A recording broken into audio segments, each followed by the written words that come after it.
एक काली रात और सूरज चढ़ने का इंतजार, लेकिन उससे कुछ पल पहले ही गोलियों की गड़गड़ाहट से गूंज उठा रेजांगला। ताबड़तोड़ फायरिंग के बाद सब खामोश और रेजांगला की पहाड़ियों में शौर्य गाथा की धुन। ये कहानी है एक ऐसे अफसर की जिसने अपनी ओर बढ़ते हजारों चीनी सैनिकों को देखा और दिमाग में बैठा लिया कि भारत की एक एक गोली इन सभी के सीने को चीरते हुए जाएगी। ये कहानी है उन 120 जवानों की जिन्होंने चीन को उसकी औकात याद दिलाने की ठान ली थी। ये कहानी बड़ी काल्पनिक सी लगती है, किसी फिल्म का लिखा हुआ एक सीन लगता है, पर ये सब सच है। लेकिन ये सिर्फ एक इंसान की नहीं बल्कि 13 कुमाऊं रेजिमेंट का हिस्सा रही एक पूरी कंपनी की शौर्य गाथा है। नाम था सी कंपनी। इस कंपनी में लगभग 120 सैनिक थे और इन सभी का ताल्लुक हरियाणा के रेवाड़ी महेंद्रगढ़ इलाके से था।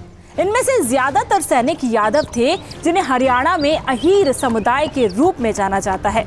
इसीलिए ये युद्ध अक्सर हरियाणा के अहीरों की बलिदान गाथा के नाम से भी याद किया जाता रहा है।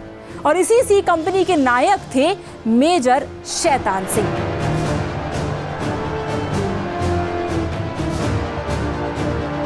ये वो नाम है जो आज भी कोई चीनी सैनिक अगर सुन ले तो खौफ से कांपने लगता है। ये वही थे जो तब तक लड़ते रहे जब तक गोली लगने की वजह से उनका पेट फट ना गया हो, आंतें बाहर ना आ गई हो।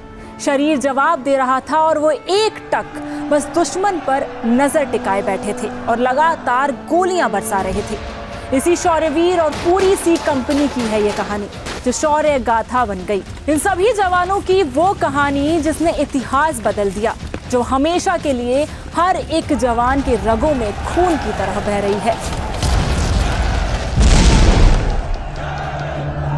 तो बात है साल 1962 की, जब 13 कुमाऊं रेजिमेंट को चुशूल हवाई पट्टी की रक्षा के लिए भेजा गया। यहाँ 13 कुमाऊं रेजिमेंट की सी कंपनी के 120 जवानों को तैनात किया गया। इन सभी जवानों को 2 दिन के नोटिस पर जम्मू कश्मीर के बारामूला से यहाँ लाया गया था। इनमें से ज्यादातर जवान हरियाणा के थे।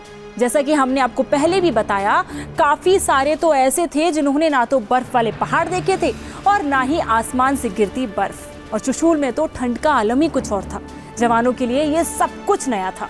जहां इनकी चेक पोस्ट थी, इतनी ऊंचाई तक जाने के लिए कोई रोड नहीं थी। 18,000 फीट की ऊंचाई पर पड़ने वाली ठंड से बचने के लिए सैनिक पूरी तरीके से तैयार भी नहीं थे। न ढंग के कपड़े थे, न ही बर्फ के जूते।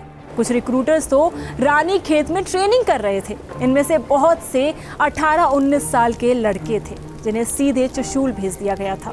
बहुत कुछ था जो नहीं था, लेकिन एक चीज की कोई कमी नहीं थी, जोश, जो उन्हें अपने लीडर से भरपूर मिल रहा था। और यही लीडर थे मेजर शैतान सिंह। पर इन सब के बीच सवाल ये भी है कि आखिर रेजांगला इतना जरूरी क्यों था कि अचानक इतने सारे जवान उस एक हवाई पट्टी की रक्षा के लिए भेज दिए गए। तो सबसे पहले आपको चुशूल का रणनीतिक महत्व समझा देते हैं। तो ये जो आप स्क्रीन पर देख रहे हैं, ये है लेह की अंतिम रक्षा रेखा। अगर रेजांगला की लड़ाई भारत हार जाता तो चीन की सेना सीधे लेह तक पहुंच सकती थी और भारत शायद लद्दाख को खो बैठता। इसके अलावा चुशूल की हवाई पट्टी भारतीय सैनिकों की लाइफलाइन थी। रसद, हथियार और जवान वहां से पहुंचाए जाते थे। इसीलिए रेजांगला की रक्षा दरअसल पूरे लद्दाख की रक्षा थी। अब आते हैं चुशूल में आखिर क्या हुआ उस पर। तो चुशूल पहुंचने के बाद अभी ये सभी जवान वहां की ऊंचाई के दायरे और मौसम के मायने समझ ही रहे थे कि 18 नवंबर 1962 को कुछ ऐसा हुआ जिसकी उम्मीद किसी ने नहीं की थी। सुबह होने को थी, सूरज 17,000 फीट की ऊंचाई तक अभी नहीं चढ़ा था और इसी धुंधलके में रेजांगला पर चीन की तरफ से कुछ हलचल शुरू हो गई। बटालियन के जवानों ने देखा कि उनकी तरफ रोशनी के कुछ गोले चले आ रहे हैं, टिमटिमाते हुए। बटालियन की अगुवाई कर रहे थे मेजर शैतान सिंह। उन्होंने गोली चलाने का आदेश दे दिया। थोड़ी देर बाद उन्हें पता चला कि ये रोशनी के गोले असल में लालटेन हैं। इन्हें कई सारे याक के गले में लटकाकर चीन की सेना ने भारत की तरफ भेजा था। ये एक चाल थी। भारतीय फौज के पास हथियार सीमित थे। 600 राउंड गोलियां, 9 लाइट मशीन गन, 3 2 इंची मोर्टार और 13 इंची मोर्टार। बंदूकें भी ऐसी जो एक बार में एक फायर करती थी। इतने हथियारों के साथ रेजांगला को बचाना था। इसके अलावा इन सैनिकों को इतनी हाइट पर लड़ने का अनुभव भी नहीं था। पर वो कहते हैं ना, मन के हारे हार है और मन के जीते जीत। शायद यही ख्याल उस वक्त मेजर शैतान सिंह के जहन में भी आया था। मेजर शैतान सिंह ने अपने जवानों को पहाड़ी की ढलान पर तैनात कर दिया। पोजीशन मजबूत थी क्योंकि दुश्मन को नीचे से ऊपर चढ़ना था। हालांकि चीनी सेना पूरी तरीके से तैयार थी।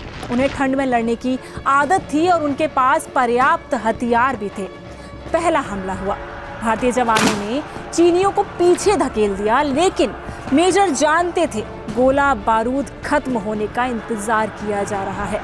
उन्होंने वायरलेस पर सीनियर अधिकारियों से बात की और मदद भी मांगी। सीनियर अफसरों ने कहा कि अभी मदद नहीं पहुंच सकती, आप चौकी छोड़कर पीछे हट जाएं, अपने साथियों की जान बचाएं। मेजर इसके लिए बिल्कुल तैयार नहीं हुए। उन्होंने अपनी टुकड़ी के साथ एक छोटी सी मीटिंग की, सिचुएशन की ब्रीफिंग भी दी। कहा कि अगर कोई पीछे हटना चाहता है तो हट सकता है, लेकिन हम लड़ेंगे। सी कंपनी के हर एक जवान ने भी अपने मेजर के फैसले पर भरोसा दिखाया और पीछे हटने से साफ इनकार कर दिया। चीन की सेना अब भी नहीं रुक रही थी और इतने सैनिक मारे जाने के बाद भी लगातार हमला हो रहा था। मोर्टार, मशीन गन, हर तरफ से गोलियों की बौछार, लेकिन फिर भी मेजर शैतान सिंह और उनके जवान डटे रहे। वो जानते थे दुश्मन की संख्या हजारों में है, लेकिन पीछे हटना उनके खून में नहीं था।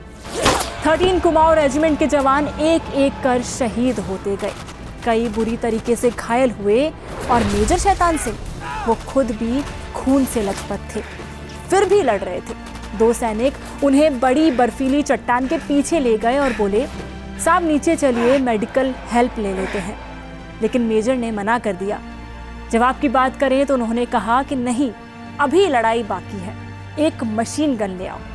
जब मशीन गन लाई गई तो बोले, ट्रिगर को मेरे एक पैर से बांध दो, क्योंकि मेजर शैतान सिंह के दोनों हाथ अब जवाब दे चुके थे, लेकिन हौसला वो अब भी गोलियां उगल रहा था। रस्सी को गन के ट्रिगर से बांधकर पैर से बांधा गया और इसके बाद जो हुआ वो मंजर ही अलग था। मेजर ने अपने पैर से दुश्मनों पर फायरिंग शुरू कर दी और दोनों सैनिकों से कहा, जाओ उन्हें बताना कि 13 कुमाऊं ने कैसे ये पूरी लड़ाई लड़ी।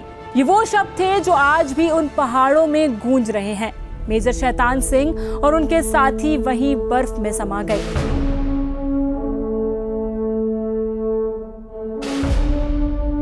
हालांकि बाद में जब रेजांगला में 114 जवानों के शव मिले, तब जाकर रेजांगला की लड़ाई की कहानी दुनिया के सामने आई।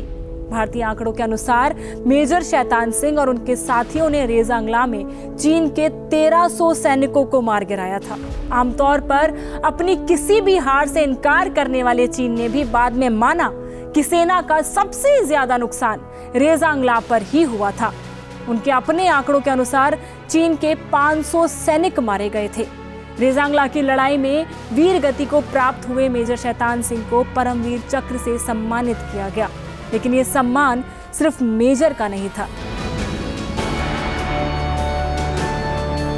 ये सम्मान था पूरी 13 कुमाऊं रेजिमेंट का, सी कंपनी का, हर उस जवान का जिसने कहा, हम आखिरी सांस तक लड़ेंगे।